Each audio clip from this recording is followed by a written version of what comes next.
Hello बच्चे, कैसे हैं आप लोग। आई थिंक आप सब बहुत अच्छे होंगे। और हम लोग एनसीईआरटी के क्वेश्चन सॉल्व कर रहे हैं। चलिए, क्वेश्चन सॉल्व करने से पहले मार्कर उठाते हैं।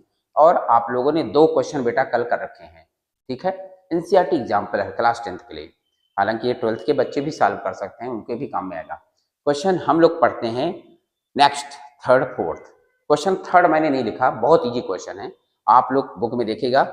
उसने ये पूछा है कि रजिस्टिविटी किस पे डिपेंड करता है। मैं आपको एक समझा देता हूँ, क्वेश्चन नंबर थर्ड नहीं लिखा था, फिर भी बता देता हूँ। उसने पूछा रजिस्टिविटी, रजिस्टिविटी को रो से रिप्रेजेंट करते हैं और रो का फार्मूला होता है RA/L।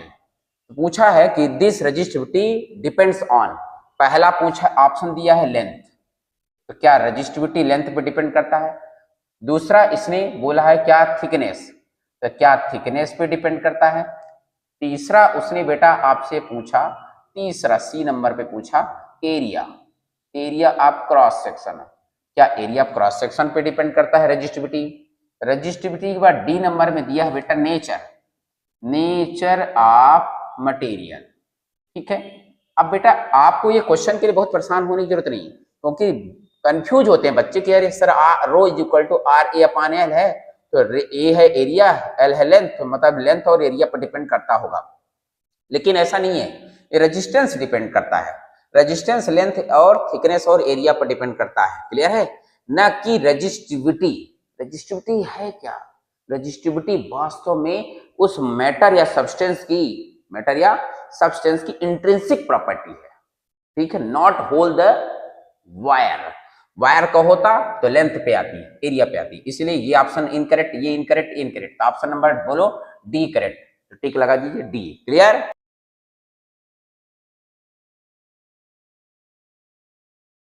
क्वेश्चन नंबर चले फोर्थ, हो सकता ना दिख रहा, अब देखिए दिख रहा है, ठीक है।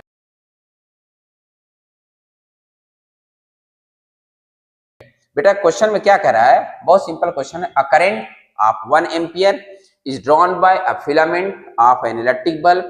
Number of electrons passing through a cross section of filament in 16 seconds would be roughly, मतलब हमसे नंबर ऑफ इलेक्ट्रॉन्स पूछ रहा है और ये फार्मूले में सब कुछ दे रखा है, क्लियर।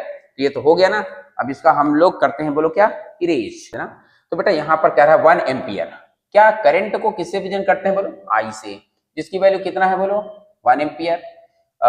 फिर क्या पूछ दिया है बेटा, passing through a cross section of filament, और टाइम कितना दिया, बोलो टी की वैल्यू 16 सेकेंड, ठीक है।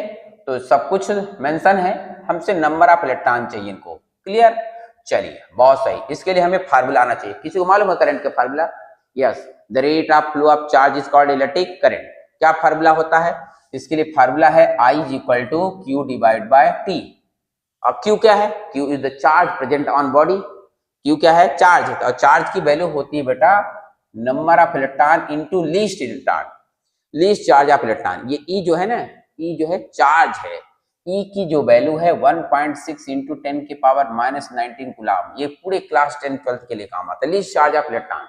आगे हालांकि इलेक्ट्रॉन होगा तो निगेटिव लिखना चाहिए, पर यहाँ इसकी जरूरत नहीं कि निगेटिव पॉजिटिव, टाइम मेंशन है। अब बेटा यहाँ पर इस क्वेश्चन में देखो, उन्होंने पूछा है नंबर ऑफ इलेक्ट्रॉन्स कितना है, मतलब हमसे एन पूछा है, एन निकालोगे ना तो टी का मल्टीप्लाई आई से, क्लियर है, और डिवाइड में बोलो क्या हो जाएगा ई।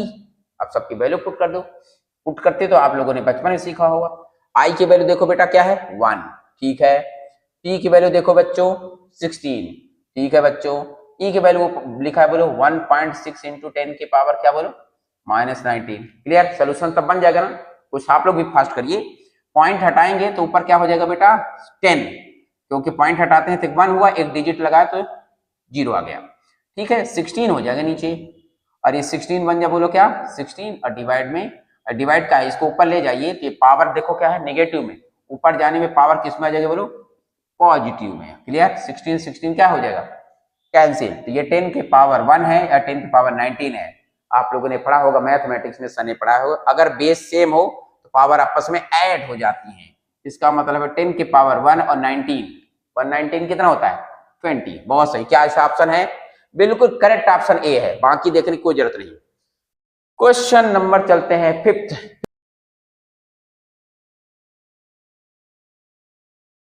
फिफ्थ में कह रहा है कि जो आपके सामने सर्किट डायग्राम यहाँ पर लिखा था फिगर, मैंने फिगर मिटा दिया है।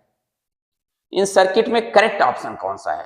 तो बहुत सिंपल से बेटा, आपको मालूम होना चाहिए कि वोल्ट मीटर और ammeter, volt meter potential measure करता है, अमीटर करंट मेजर करता है सर्किट में। लेकिन अमीटर का जो कनेक्शन होता है सर्किट में हमेशा हमेशा हमेशा सीरीज में होता है, हमेशा। और बोलो वोल्ट मीटर का कनेक्शन किस में होता है? पैरेलल में। तो ammeter series, volt meter parallel. लेकिन ये तो सीरीज में आ गया, ये गलत हो गया। Volt meter is always connected in parallel, ये गलत हो गया। इसका मतलब इसको सोचना ही नहीं। इसको देखिए, तो वोल्ट मीटर ये देखो इसके साथ पैरेलल में जुड़ा है, और ये मीटर इसके साथ किसमें जुड़ा है? सीरीज में। बहुत सही। ये हो सकता है, मतलब सेकंड ऑप्शन की पॉसिबिलिटी है। चलिए इधर देखो, अमीटर किसमें आ गया? पैरेलल में, जो संभव नहीं है, तो ये बिल्कुल गलत है। वोल्ट मीटर पैरेलल में, अमीटर बोलो सीरीज में। ये हो सकता है, इन दोनों में पॉसिबिलिटी है, पर डिफरेंस क्या है? डिफरेंस देखिए, तो डिफरेंस देखने के लिए बहुत सिंपल सी बात है। क्या? थोड़ा सा आपको ध्यान से देखना है। ये देखो पॉजिटिव टर्मिनल है, पॉजिटिव का मतलब ये सब पॉजिटिव हो गया, तो पॉजिटिव है मतलब ये भी पॉजिटिव और इधर वाला भी पॉजिटिव, मतलब ये करेक्ट हो गया। ये निगेटिव हो तो इधर देखिए तो ये भी निगेटिव, ये भी करेक्ट है, यही करेक्ट है, 100% करेक्ट है। चेक करते हैं इसको। ये देखो पॉजिटिव है, इधर देखिए ये पॉजिटिव है, बहुत सही। ये निगेटिव है, ये देखो गलत हो गया। नियम से निगेटिव है तो ये निगेटिव होना चाहिए, ये पॉजिटिव करके आपको कंफ्यूज करना, मतलब ये रॉन्ग हो गया। तो करेक्ट ऑप्शन है सेकंड। ऐसा कोई ऑप्शन दे रखा है? बिल्कुल, ये बी में देखो क्या है? सेकंड, इसलिए करेक्ट ऑप्शन हो गया सेकंड। तो देखो बेटा, टाइम नहीं है आपसे बहुत ज्यादा इंट्रोडक्शन करने का। थैंक यू, आप लोग ध्यान दीजिए। नेक्स्ट क्वेश्चन को मिलते हैं। Tata bye.